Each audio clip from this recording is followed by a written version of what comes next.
Kamusta mga bata? Narito na naman tayo sa oras ng kwentuhan.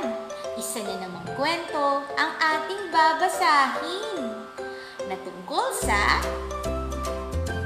palengke. Sino sa inyo ang nakapunta na sa palengke? Sino naman ang kasama nyo sa pagpunta sa palengke? Ano-ano naman ang mga nakita nyo doon sa palengke? Naku! Tara na't simulan ang pagbabasa ng ating kwentong pinamagatang Araw sa Palengke. Ito ay kwento ni May Tobias Papa at iginuhit naman ni Isabel Rojas.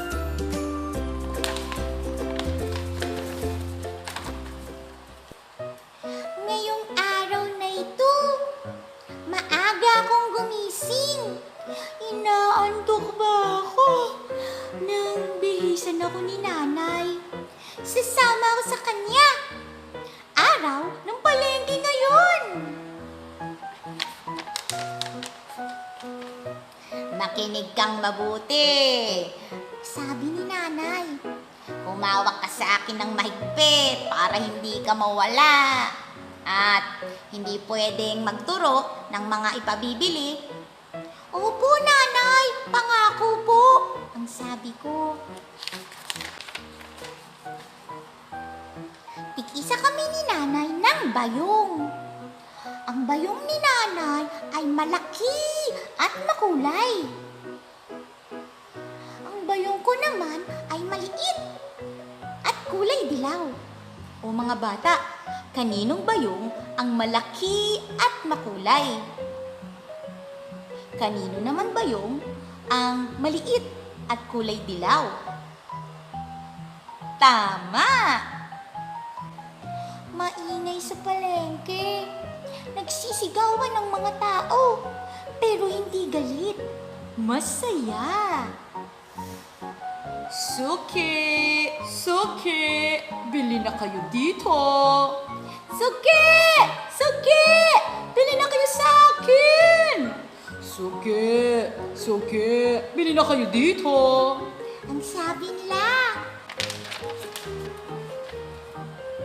Hindi ko gusto ang amoy sa palengke. Amoy karne, manok at isda. Ngunit, bakit tila tuwang-tuwa naman si nanay sa kakaamoy sa mga paninda? Mainit sa palengke at saka maputik. Kaya pala gusto ni nanay na maaga kami masikip sa palengke kapag magtatanghali. Mabait ang mga tindera sa palengke. Pinatikim kami ni nanay ng kanilang sari-saring tinda. Pakuan, lansones, bibingka. Pinuno nila ang aking maliit na bayong ng iba't ibang bagay.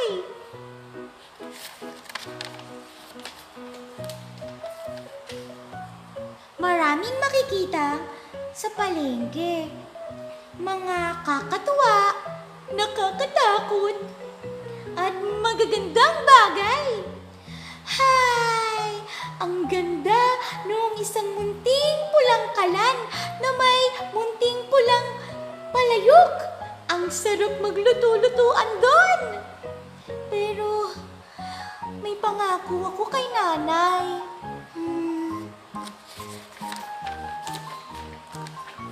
Pagod na pagod kami ni nanay. Mahirap pa palang mamalengke. Pagdating namin sa bahay, tinulungan ko siyang iligpit ang aming mga pinamili.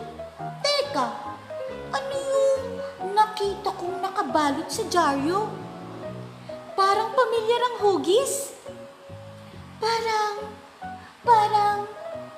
ano sa tingin nyo ang nakabalot sa dyaryo? Sige nga.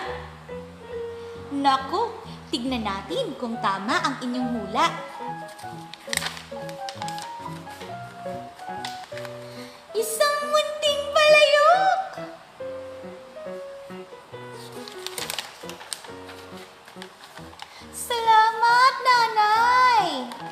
niyakap ng mahigpit ng ating munting bida ang kanyang nanay.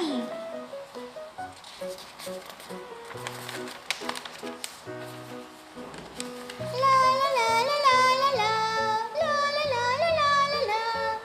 Naglaro ng naglaro ang ating munting bata sa kanyang munting pulang palayok. At dito na nga nagtatapos ang ating kwentong pinamagatang Araw sa Palengke. Mga bata, maraming salamat sa inyong pakikinig. Hanggang sa muli nating pagkikita. Paalam!